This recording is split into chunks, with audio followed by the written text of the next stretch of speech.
কে হাইটে লম্বা আর কে হাইটে বেঁটে এটা নিয়ে আমার আর আমার ভাইয়ের মধ্যে তো মারপিট হতেই থাকবে। তোমাদেরকে আজকে নিয়ে যাই আরামবাগের পান্থশালায়।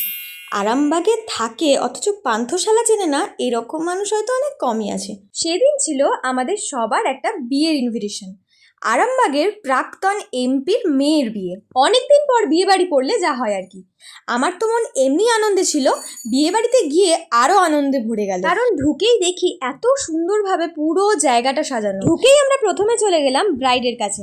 দেখতেই পেলে ব্রাইডকে কতটা সুন্দর লাগছে। ব্রাইডের সাথে দেখা করে আমরা চলে গেলাম স্টার্টারে গিয়ে দেখলাম হয়েছে খুব সুন্দর সুন্দর গরম গরম পকোড়া, তার সাথে বেবিকর্ন আর গরম গরম কফি। এসব দেখে কি আর লোভ সামলানো যায়, তাই তাড়াতাড়ি আমিও মুখে পুড়ে নিলাম গরম গরম পকোড়া। ও বাবা, তারপর দেখি মেয়েদের মোস্ট ইমোশন ফুচকা, তাও আবার নাকি ফ্রিতে।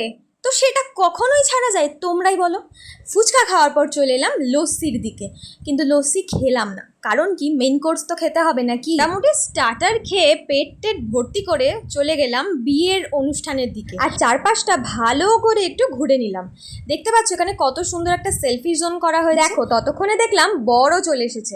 আমরা যখন ঢুকছিলাম তখন ওই মোটামুটি 9টা বাজে। ভিড়টা কিরকম দেখতে পাচ্ছিলে? যখন মা আসে তখন বাজছে রাত্রি 10টা, তখনও দেখো চারিপাশে কত লোকজন। বিয়েটা কে দিচ্ছিল জানো? আমার ছোটকা ব্রাহ্মণ আসছে গাইস, আমার ছোটকা ব্রাহ্মণ। ওহ, ব্রাহ্মণের স্টাইলটা শুধু একবার দেখো, আসার স্টাইলটা শুধু একবার দেখো। ওইদিকে তোকে দেখে ভয় পাচ্ছে।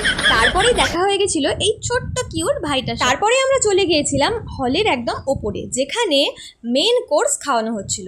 হলের নিচেও খাওয়ানোর ব্যবস্থা ছিল, হলের ওপরেও খাওয়ানোর ব্যবস্থা ছিল, কিন্তু হলের ওপরে যেখানে খাওয়ানো হচ্ছিল তার পাশেই ছিল এরকম একটা ছোট্ট ছাদ, যেখান থেকে এই এত সুন্দর সুন্দর বেলগাছগুলো আমি আমার ভিডিওতে ক্যাপচার করেছি। তার সাথে দেখো নিচেটা, যেখানে স্টার্টার আইটেম বসেছে সেখানটাও কতটা সুন্দর। ওপরে তখন একটা ব্যাচ অলরেডি সেই মাত্র খেতে বসেছে, তো তাদেরকে তো আর উঠে খেতে বসতে পারি না, তাই জন্য আমরা চলে এলাম নিচে। তুই কি কিছু বলতে চাইছিস? আমি বলতে চাইছি এখানে আর বলতে পারছি ছেড়ে দে তাহলে, আর বলার দরকার নেই।